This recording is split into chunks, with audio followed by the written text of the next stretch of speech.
Nay. Nay, hindi ko na alam kung ano gagawin ko. Hindi ko na yata kaya. Nay, kung nasan man kayo, sana naman magparamdam ka. Kasi hirap na kami dito. Nay, kailangan ka namin dito. Kailangan namin ng tulong mo. Nay, mahal ka namin.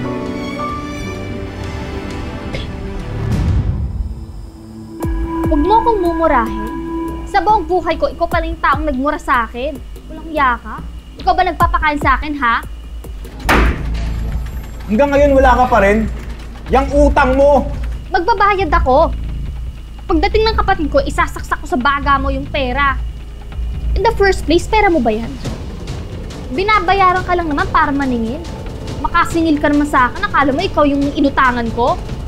Check mo ulit yung pagmumukha mo sa mga kakilala mo sa social media. Go ahead. Tell them. Tignan lang natin kung maniniwala sila sa'yo. Posted ka na bilang magnanakaw at isusunod na namin ang mga contacts mo. Alam mo, isa lang masasabi ko sa'yo. Go to hell!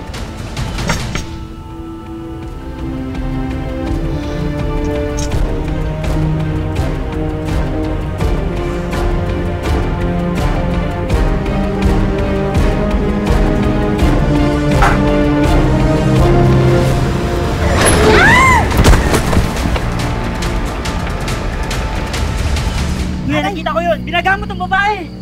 Eh kuya, hindi naman po sinasadya. Aksidente po yung nangyari. Tsaka, ate, hindi ko naman po kayo tatakbuhan eh. May masakit po ba? Dadaling ko na kayo sa ospital. Hindi na. Bigyan mo na lang ako ng pera. Po, Tara! Panggamot niya. kaya nga po dadaling ko siya sa ospital. Tapos ano? Gagawa ka ng police report. Magkaka-record ka lang yan. Anong tingin mo? Kapag-deliver ka pa, ha? Naawa nga ako sa'yo. Bigyan mo na ako ng pera para hindi na kita ipakulong.